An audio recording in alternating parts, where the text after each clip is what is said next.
Hello student, today we are going to continue with our exercise 5.2 question number 2. In the adjoining figure यानी कि इस वाली figure की बात हो रही है. Identify the pair of corresponding angle. So सारे corresponding angles लिख देने हैं यहाँ पे.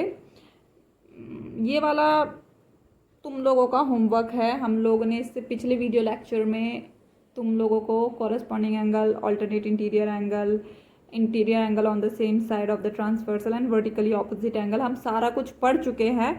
तो ये क्वेश्चन नंबर 2 तुम लोगों का होमवर्क होगा, तुम लोग खुद करोगे. हम लोग क्वेश्चन नंबर 3 करेंगे. ठीक है.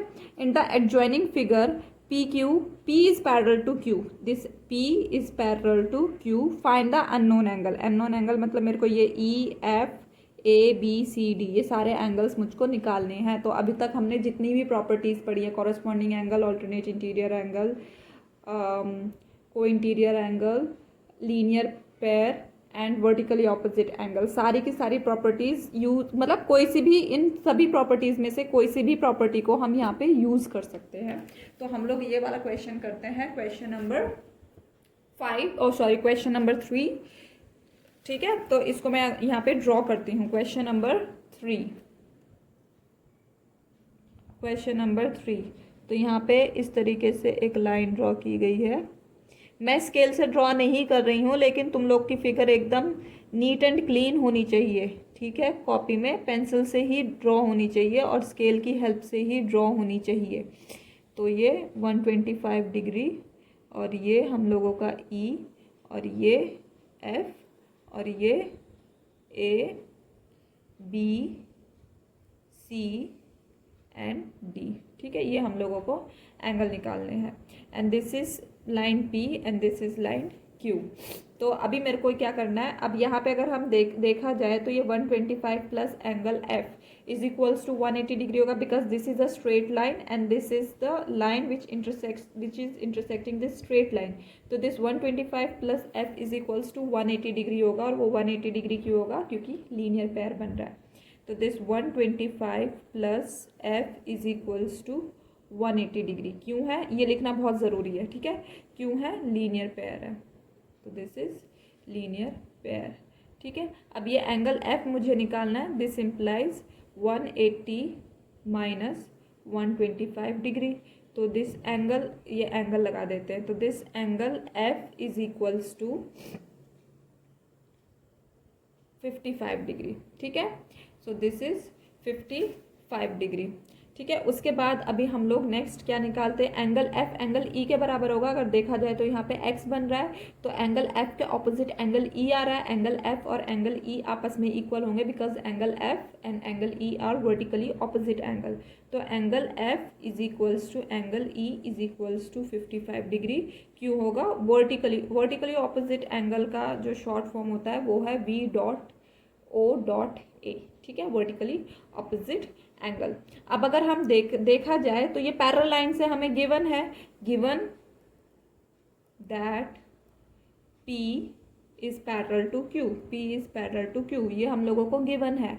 तो इसका मतलब क्या हुआ कि ये जो 125 है, यहाँ पे देखो F बन रहा है, तो ये 125 एंगल D के बराबर होगा. तो यहाँ पे हम लोग सेम लिख देते हैं, 125 is equals to angle D. क्यों है? क्योंकि ये कॉरस्पॉन्डिंग एंगल्स है. तो ये हो गया कॉरस्पॉन्डिंग एंगल्स. ठीक है. फिर उसके बाद 125 हो गया, तो ये हमारा एंगल 125 निकल गया. अब D के सामने B है, D and B are vertically opposite angle. तो अगर D 125 है तो B भी 125 होगा. ठीक है. तो angle D is equals to angle B is equals to 125. वो क्यों होगा? Vertically opposite angle. अब यहाँ पे अगर मैं देखूँ तो ये एंगल E, अब मैं अगर F बनाऊँ तो ये एंगल E एंगल A के बराबर होगा. क्यों होगा? Corresponding angle E is equals to angle A. और एंगल E मैं ऑलरेडी शायद निकाल चुकी हूँ. यस, एंगल E हमारा 55 डिग्री है.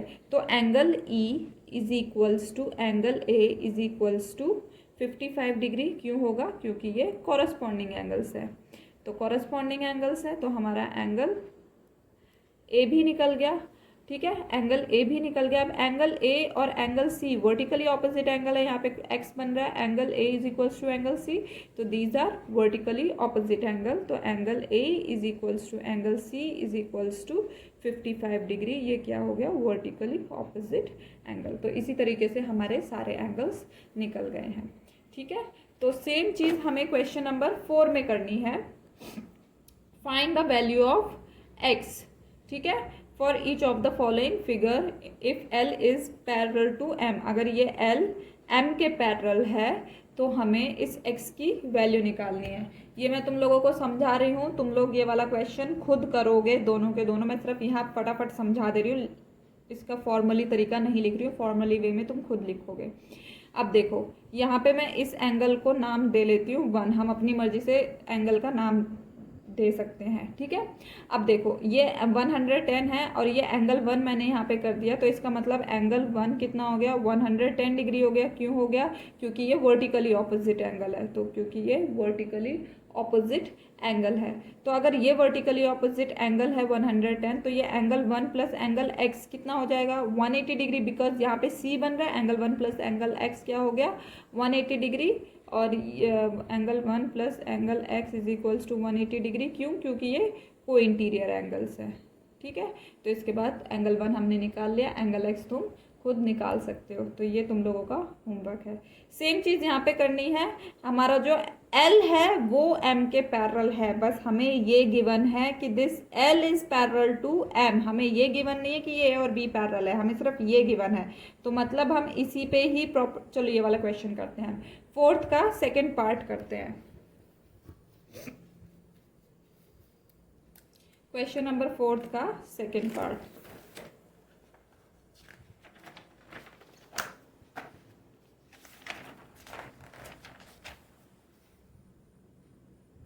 Question number 4 second part.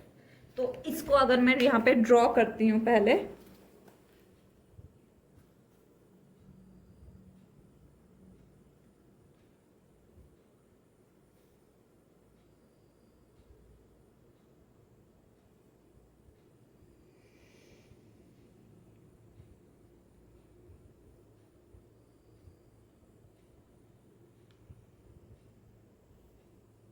तो this is L, this is M, this is A, this is B, and this is 100 degree,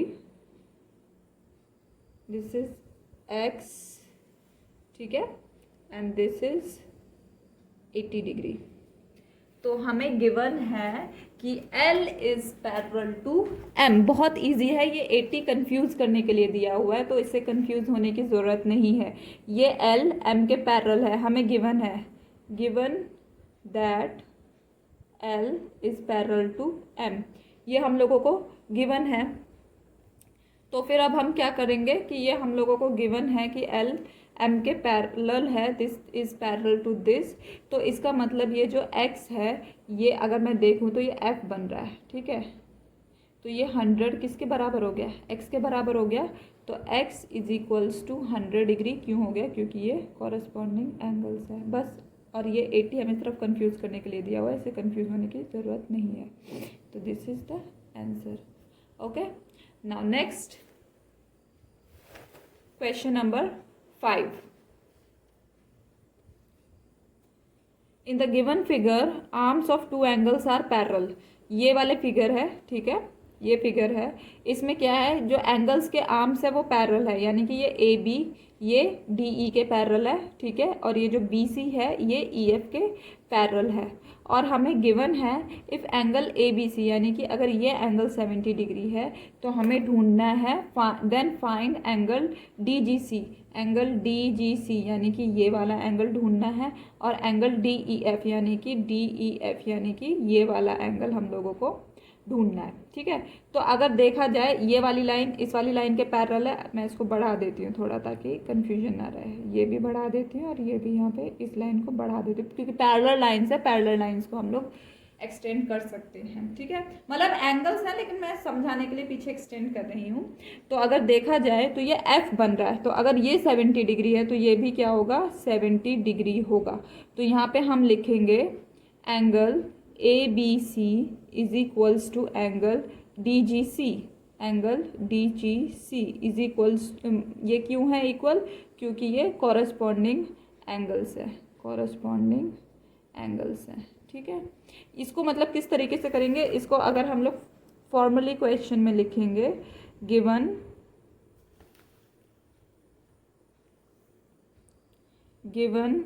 that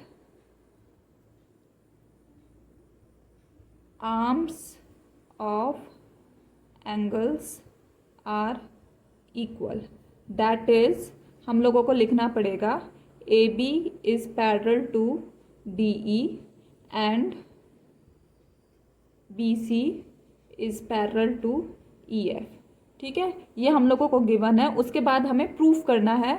तो अब हम लोग करेंगे यहाँ पे प्रूफ। तो यहाँ पे हम लोगों को, और हमें ये भी गिवन है, तुम लोग को फिगर ड्रॉ करनी है सोल्यूशन में, बुक में, कॉपी में, ये क्वेश्चन सॉल्व करते वक्त। Angle ABC is equals to 70 degree, ठीक है। अब यहाँ पे हम लोगों को गिवन है angle ABC is equals to 70 degree, हमें DGC निकालना है। तो सबसे पहले वो लिखेंगे, इसके बाद मैं यही बता रही हूँ। एंगल ABC 70 है तो एंगल DGC ये भी 70 डिग्री होगा, because these are corresponding angle. तो ये एंगल DGC कितना हो गया, 70 डिग्री, ठीक है। इसी तरीके से अब क्या होगा, यहाँ पे ये जो 70 डिग्री है, मैं इसको भी यहाँ पे बढ़ाती हूँ, ठीक है।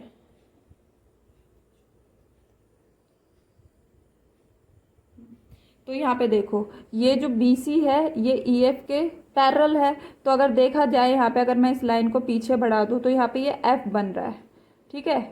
तो ये जो 70 है ये भी 70 के बराबर होगा, क्यों होगा, क्योंकि ये कॉरस्पॉन्डिंग एंगल्स है, क्योंकि ये BC EF के पैरेलल है, ठीक है।